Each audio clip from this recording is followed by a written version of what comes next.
Bom dia, boa tarde ou boa noite, dependendo do horário que você estiver nos assistindo. Meu nome é Sérgio W. Soares e estamos dando início àquele nosso encontro semanal, né? A mais um Auxílio ao Evangelho no Lar.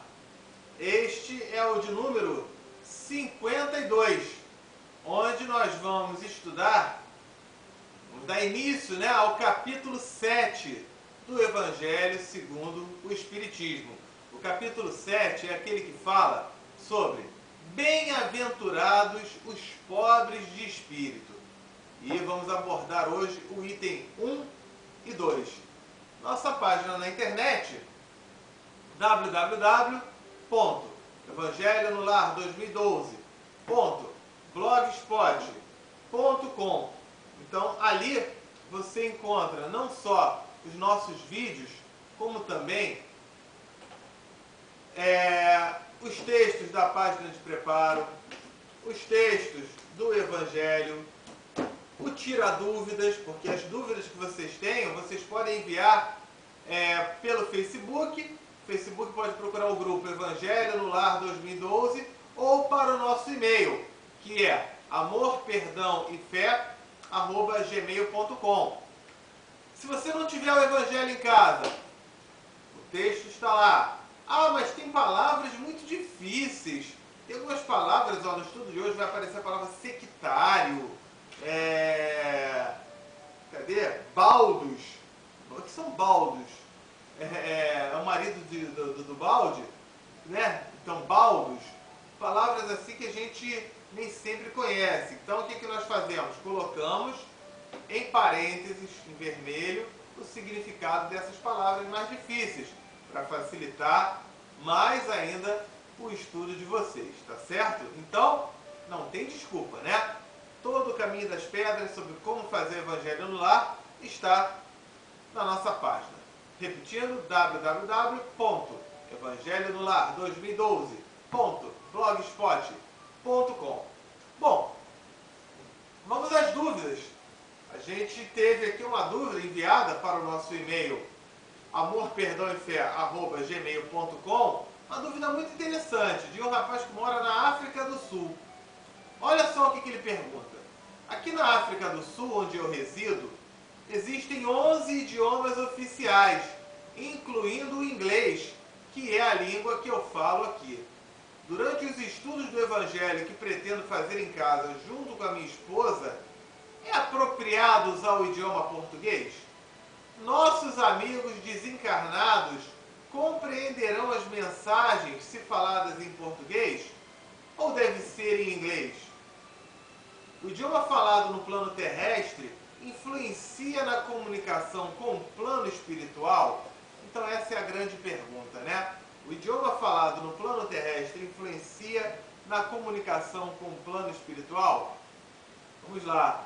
Se fosse assim, Jesus falava em que idioma? Acho que era aramaico, não era isso? Então todo mundo teria que fazer em aramaico. Então isso aí já é uma dica, tá? Então vamos lá. Os espíritos, eles captam de uma forma diferente da nossa. Por quê? Você que está aí entende o que eu estou falando pelo idioma, não é? O espírito não necessariamente, ele entende pela vibração, pelo sentimento. Se eu vou dizer a palavra eu te amo em português ou em inglês, né? Eu posso falar eu te amo, eu chego para minha esposa e falo eu te amo.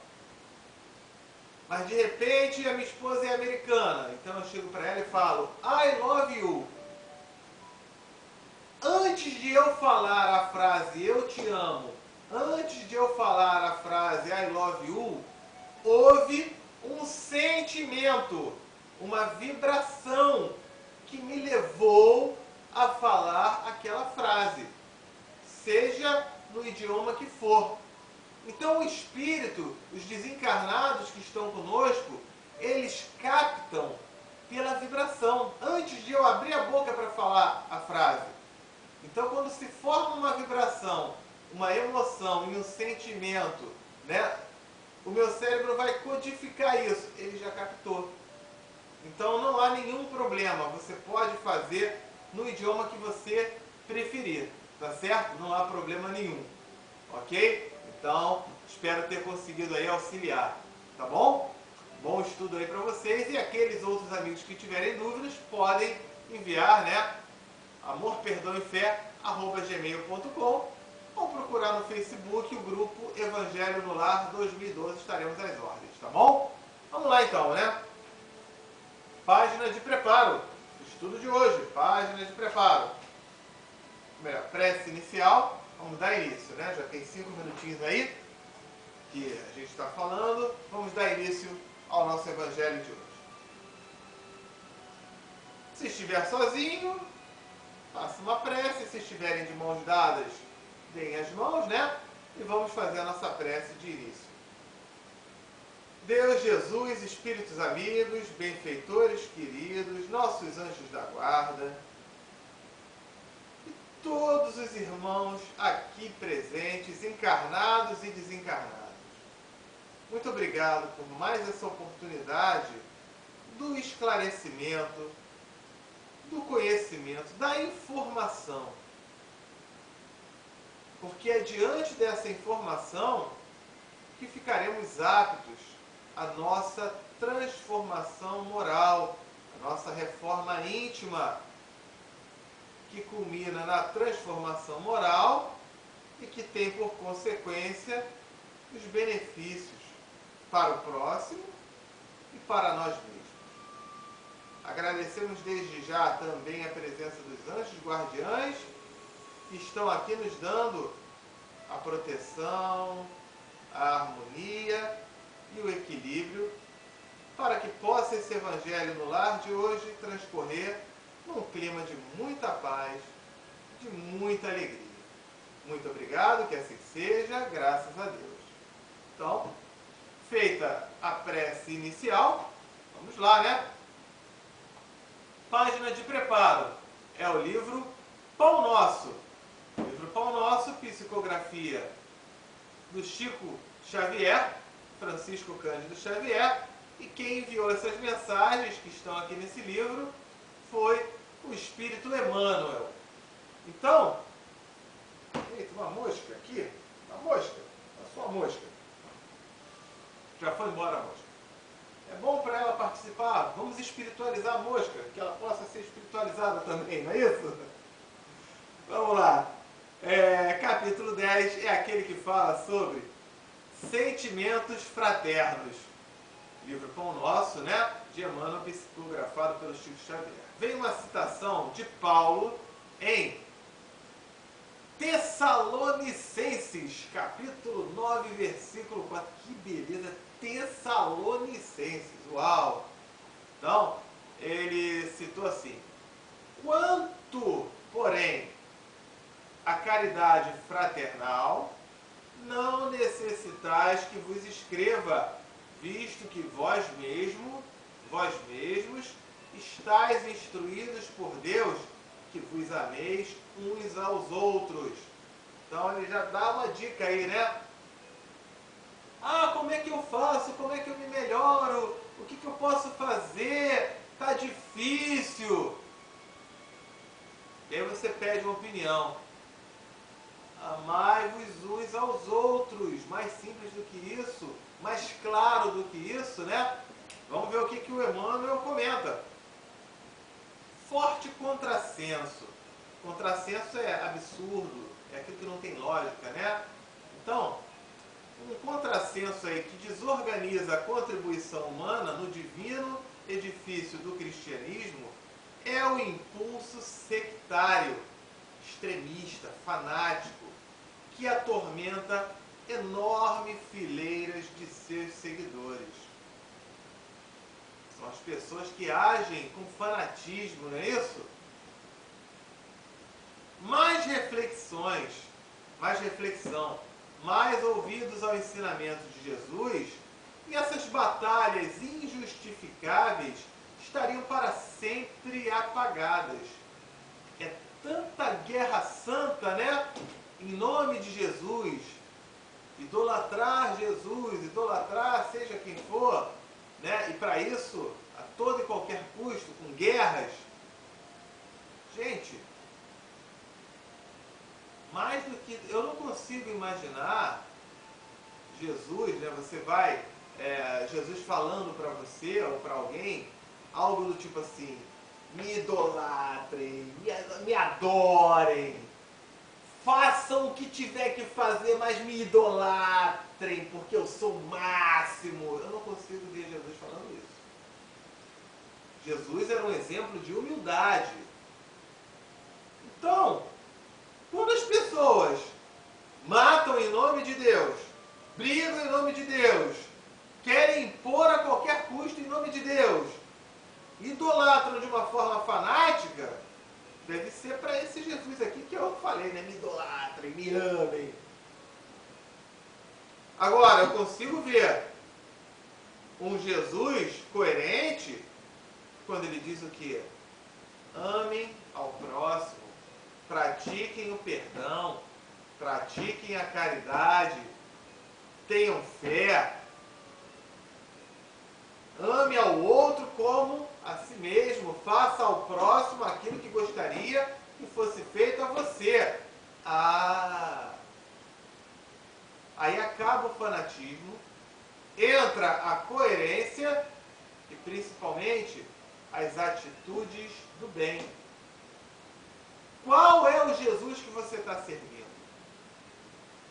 É esse que você está idolatrando dessa forma fanática? Ou é esse Jesus que ensinou e você está seguindo as orientações dele? É isso? Cabe aí uma reflexão. Mas vamos continuar aqui a página de preparo, né? Quem deu a explicação foi o Emmanuel. Não sou eu que tenho que dar, é o Emmanuel. Vamos ver o que o Emmanuel falou. Mais reflexão, mais ouvidos ao ensinamento de Jesus e essas batalhas injustificáveis estariam para sempre apagadas. Ok. Ainda hoje, com as manifestações do plano espiritual na renovação do mundo, a cada momento surgem grupos e personalidades solicitando fórmulas do além para que se integrem no campo da fraternidade pura. Ou seja, não, isso é insuficiente. Eu quero aquela frase.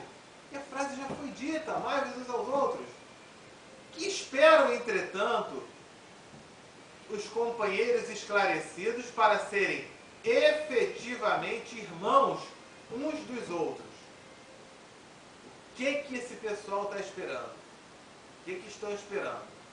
Muita gente se esquece de que a solidariedade legítima escasseia nos ambientes onde é reduzido o espírito de serviço e onde sobra a preocupação de criticar.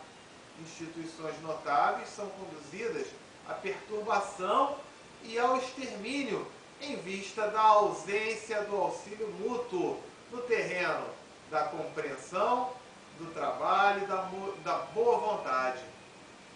Então a solidariedade legítima falta, né? É pouca.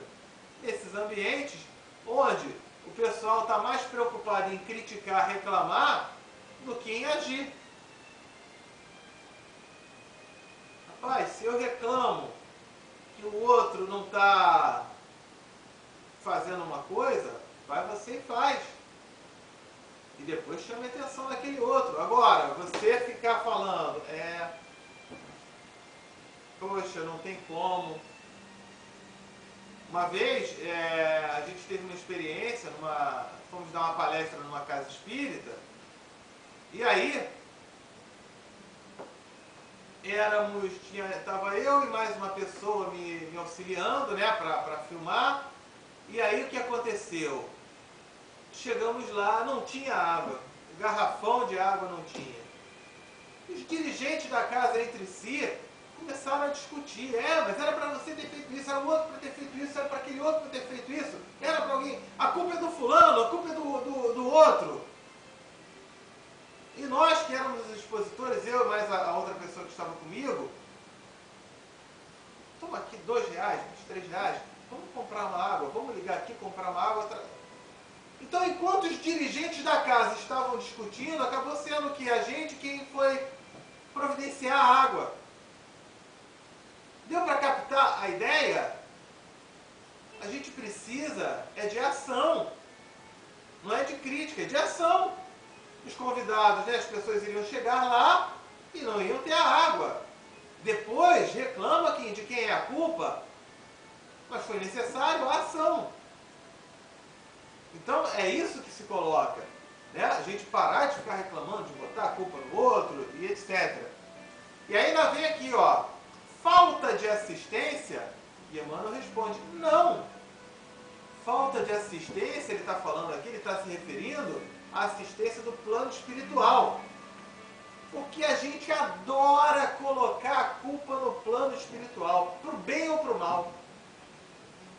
Deu certo, não, olha, está complicado, não tem a água para servir, mas o plano espiritual vai ajudar. Como? Vai materializar uma água? Ele ajudou te dando perna, te dando braço, te dando inteligência para você poder agir. No momento de dificuldade, você quer criticar, o plano espiritual. O plano espiritual auxilia, mas você tem. Como é que você está vibrando? Ele auxilia de acordo com a sua vibração. Você está vibrando um sentimento crítico de reclamação, de perturbação, você vai atrair que espíritos para participar ali daquele evento? Não é isso? Então vamos ter a iniciativa. Toda obra honesta e generosa repercute nos planos mais altos, conquistando cooperadores abnegados. Quando se verifique a invasão da desarmonia nos institutos do bem, que os agentes humanos acusem a si mesmo pela defecção, pelo abandono, pela ausência, pela falta, nos compromissos assumidos, ou pela indiferença no ato de servir. E que ninguém peça ao céu determinadas receitas de fraternidade, porque a fórmula sagrada e imutável permanece conosco no amai-vos uns aos outros. Então Jesus já explicou, está mais do que explicado, está mais do que esclarecido isso aí. Então, arregaçar as mangas e trabalhar, amar, agir, parar com o fanatismo. Parar de agir dessa forma. Porque, olha, o que tem de espírita que critica os irmãos de outras religiões, acusando-os de fanáticos, de extremistas, e não percebem que agem da mesmíssima forma, querendo ser detentores da verdade absoluta, querendo ter a razão a qualquer custo. Vamos mudar? Em vez de ter a razão a qualquer custo, vamos ter o amor a qualquer custo? Esse é um desafio maior, Ter o amor. O que é qualquer custo? Você, cara, eu levou um tapa aqui, não vou reagir, vou tratar normal. Posso, lógico, não ficar pertinho ali, mas também não vou brigar. Vou trabalhar o sentimento do bem. Vou orar por aquela pessoa. E como o Chico Xavier dizia, pior do que receber um tapa é ser aquele que está dando tapa, porque você imagina o grau de perturbação daquela pessoa. Olha quantos exemplos. Trabalhar o amai-vos uns aos outros. Tá ok? Então, página de preparo vista, vamos para capítulo 7, itens 1 e 2. O que se pode entender por pobres de espírito? Capítulo 7 é aquele que fala bem-aventurados os pobres de espírito, não é isso? O que se deve entender por pobres de espírito? Então, no item 1, vem uma citação de Mateus, no capítulo 5, versículo 3. O que Jesus falou? Bem-aventurados os pobres de espírito, pois que deles é o reino dos céus.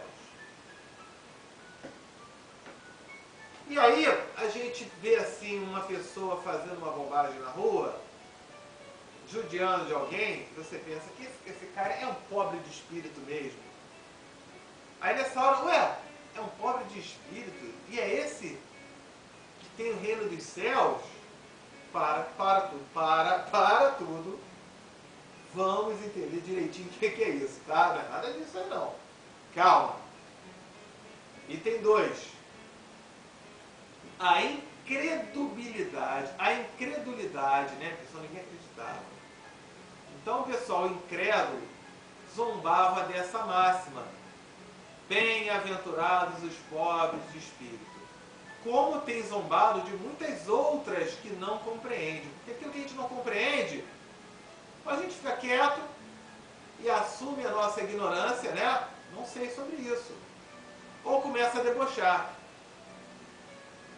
Então, o que Jesus falou aqui? Ó? Por pobres de espírito, Jesus não entende os baldos de inteligência. O que são baldos? São carentes, de pouca inteligência, né? Então, Jesus fala que os pobres de espírito não eram aqueles de pouca inteligência, não. Os pobres de espírito são os humildes, tanto que diz ser para estes o reino dos céus, e não para os orgulhosos. Os homens de saber e de espírito no entender do mundo formam geralmente tão alto conceito de si próprios e da sua superioridade que consideram as coisas divinas como indignas de lhes merecer a atenção. Quanta gente que estuda, é capacitada, é inteligente, e passa a se achar para os próprios deuses. E se achando os próprios deuses, querem julgar, querem punir, querem definir a vida de todo mundo. Acham-se superiores. Estão inundados de orgulho e de vaidade. Não é isso? Então, vamos lá. Concentrando sobre si mesmos seus olhares, eles não os podem elevar até Deus. Essa tendência de se acreditarem superiores a tudo, muito a miúde. A miúde é o quê? Frequentemente, muito frequentemente, os leva a negar aquilo que, estando-lhes acima, os depreciaria, rebaixaria. Ah, eu sou o máximo, eu entendo tudo, eu conheço tudo. Ih, mas tem Deus acima de mim. Ai, não, aí vai me esculhambar, né? Vai me rebaixar. Não, não, então eu sou o máximo. Não acredito em Deus mais não. Vamos lá.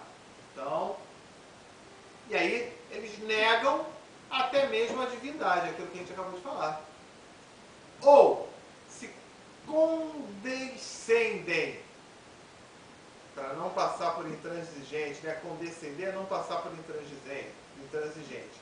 Então, não condescendem em admiti-la, contestam-lhe um dos mais belos atributos, a ação providencial sobre as coisas deste mundo, persuadidos, né? Convencidos de que eles são suficientes para bem governá-lo. Então é aquela pessoa, eu acho que eu vou espirrar. Só um instantinho.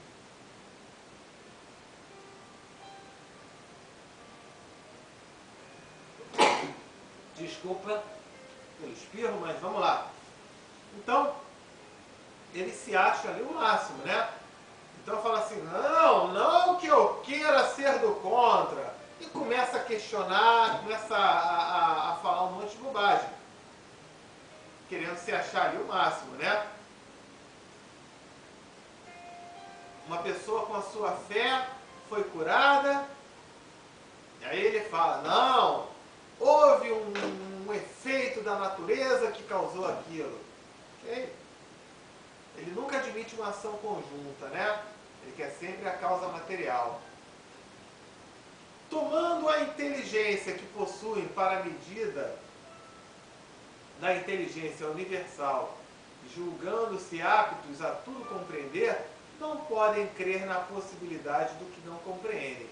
Consideram sem apelação as sentenças que proferem, que pronunciam, que dizem, que publicam, né? Então ele se acha ali acima de tudo e de todos. Ele se acha rico de espírito e acha os outros pobres. Aí então Jesus falou assim: esse rico de espírito é o orgulhoso e o vaidoso. Aquele que ele está esculhambando, que é o pobre, aí Jesus fala: então é esse pobre aí, ó, o humilde, que na sua humildade está sendo muito mais inteligente do que aquele que é orgulhoso e se acha rico de espírito, ok? Então vamos lá. Se recusam a admitir o mundo invisível e uma potência extra-humana, não é que isso lhes esteja fora do alcance. Ele, no fundo, sabe. Quer uma prova? Com certeza você conhece aí, eu também conheço pessoas, Deus não existe, ateus até, né? Deus não existe, isso é história, isso é conversa mole. E aí na hora do sufoco, passou um sufoco no trânsito, uma dificuldade, vai bater, meu Deus, me ajuda. Nessa hora, ó, quantos que você conhece? Na hora da doença, na hora da dificuldade, vai fazer uma cirurgia, meu Deus, me ajuda, me protege. Né? Então, não é de estar fora do alcance dele, não. É o orgulho. Se lhes revolta a ideia de uma coisa acima da qual não possam colocar-se, que os faria descer do pedestal onde se contemplam. Daí, só terem sorrisos de mofa. Mofa é o quê? De zombaria, de deboche. Aí fica debochando. Para tudo o que não pertence ao mundo visível e tangível. Eles se atribuem espírito e saberem tão grande cópia que não podem crer em coisas, segundo pensam, boas apenas para gente simples, tendo por pobres de espíritos que a tomam a sério. Você acredita nisso, é? Você é tão pobre de espírito. Porque eu não acredito não, eu estudei, espírito, como é que eu posso ver? Eu vou tocar nele, eu vou estar vendo? Você está falando que tem espíritos aqui, eu não estou vendo ninguém? Aí ele fala nisso, né? Mas na hora do sufoco ele pede. Na hora do sufoco ele menciona.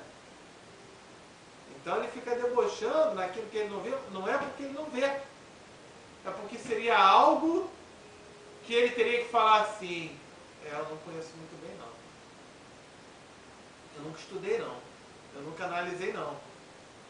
Daí o mérito do Kardec, né? De Allan Kardec. Ele não via, mas ele tratou de estudar. Ele tratou de buscar. Ele notou que ocorriam lá as mesas girantes e tudo mais, né?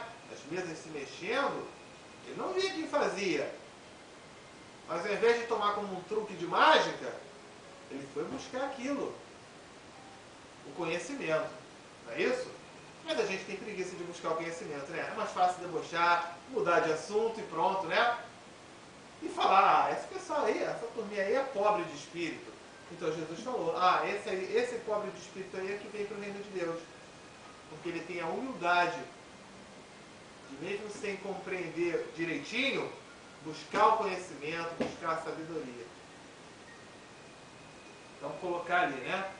Entretanto, digam o que disserem, forçoso lhes será entrar como os outros nesse mundo invisível de que escarnecem, de que zombam, que ridicularizam, né?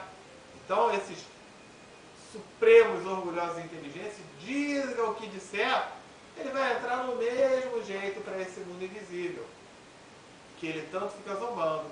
É lá que os olhos se lhes abrirão e eles reconhecerão o erro em que caíram. Deus, porém, que é justo, não pode receber da mesma forma aquele que lhe desconheceu a majestade e outro que humildemente se lhe submeteu às leis, nem os aquinhoar em partes iguais. Aquinhoar é dividir em partes iguais. Então aquele que trabalha ali na humildade e tudo, ele na verdade está muito mais adiantado moralmente.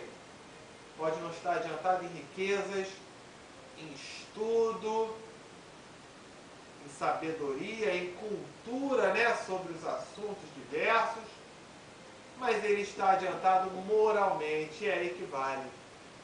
É o seu coração, é a sua boa atitude. Ok? Dizendo que o reino dos céus é dos simples, quis Jesus significar que a ninguém é concedida entrada nesse reino sem a simplicidade de coração e humildade de espírito, que o ignorante possuidor dessas qualidades será preferido ao sábio que mais crê em si do que em Deus. Aquela pessoa, não, eu sou um cara doutorado, paciência, e moralizado, se é que existe essa palavra, e a sua moral, e a sua humildade, você é doutorado? Ah, não. Não. Vai lá para a fila, ó, vai ter que trabalhar isso. Tudo de novo. Ok? Em todas as circunstâncias, Jesus põe a humildade na categoria das virtudes que aproximam de Deus e o orgulho entre os vícios que dele afastam a criatura. E por isso, por uma razão muito natural, há de ser a humildade um ato de submissão a Deus, ao passo que o orgulho é a revolta contra ele. Mas vale, pois, que o homem, para a felicidade do seu futuro, seja pobre em espírito, conforme o entende o mundo. É o mundo que está entendendo isso. Jesus não está falando pobre de espírito que faz... É o mundo que coloca, né? Aqueles doutorados, aquelas pessoas que aparecem na televisão, que falam isso. Então tá bom, então é esse pobre de espírito. Que na visão de Jesus eles são ricos em espírito. Ok? Então, pobre de espírito, conforme entende o mundo, e rico em qualidades morais. Tá certo? Bom, hoje o tempo está corrido, né? Já levamos aqui, foi um pouquinho demorado. Então vamos rapidinho. A prece, a mentalização pelas pessoas queridas, tá? Então vamos aqui fazer uma prece. Se vocês estiverem aí mais de uma pessoa de mãos dadas, estiver sozinho, coloque, estenda as mãos em prece. Na hora que eu falar para pausar, você pausa aí e fala em voz alta o nome das pessoas que você deseja muito o bem, o amor, a ajuda, o auxílio, que possa ser tudo de bom enviado, não é isso? Para essas pessoas. Vibrar por elas. Então, vamos fazer a prece, ok? Quando eu pausar, vocês mencionem em voz alta o nome das pessoas e depois solta o pausa. Deus, Jesus, espíritos amigos e benfeitores, obrigado por essa oportunidade. E viemos agora enviar sentimentos de amor, sentimentos com o desejo de tudo de bom, tudo de melhor, que possa ser enviado para as pessoas às quais mencionaremos os nomes, sejam elas encarnadas ou desencarnadas, onde vamos mencionar os nomes a partir de agora. Pausou?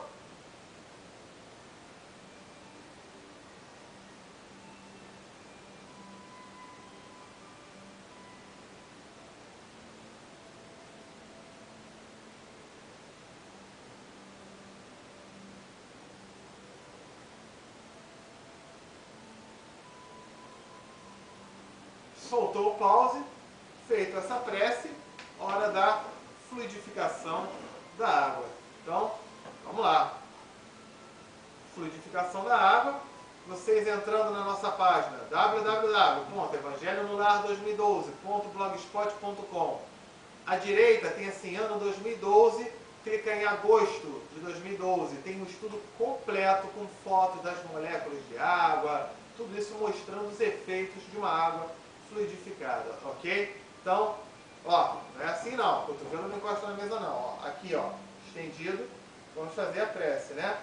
Deus, Jesus, Espíritos amigos e benfeitores, muito obrigado por essa oportunidade, e viemos aqui pedir aos benfeitores espirituais que possam enviar todos os bons fluidos, as boas energias, as boas vibrações para esta água, de forma que, ao contato com nossos organismos, possa nos proporcionar tudo aquilo de bom, tudo aquilo de melhor, tudo aquilo que estivermos precisando, aquilo que fará bem a nós. Muito obrigado por esse auxílio, que assim seja, graças a Deus. Então,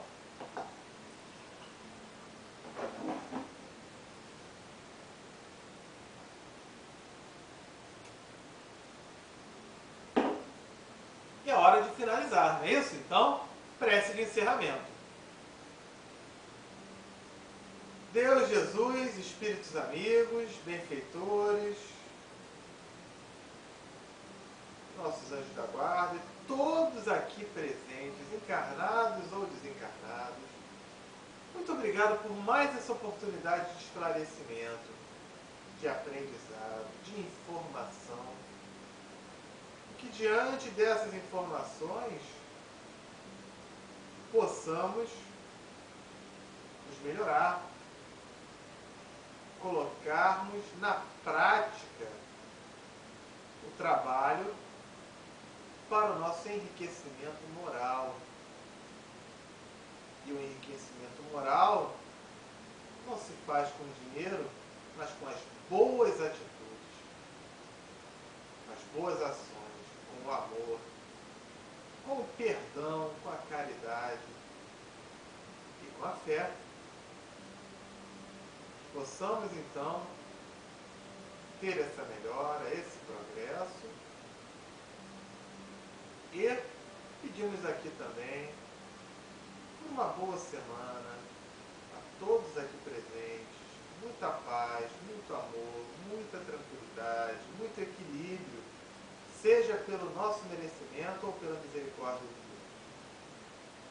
Que possamos estar aqui reunidos na próxima semana para mais um Evangelho no Lar, onde agradecemos também pelo auxílio dos anjos guardiães, pelos orientadores do plano espiritual, que deram esse sustento e o equilíbrio, esse clima de harmonia e paz no estudo de hoje. Muito obrigado, que assim seja, graças a Deus. Sendo assim, é hora de finalizarmos, não é isso? Então, fiquem em paz, tudo de bom para vocês, muita tranquilidade, vamos colocar em prática o que aprendemos, hein? Tá bom? E até a próxima semana. Tchau, tchau, valeu!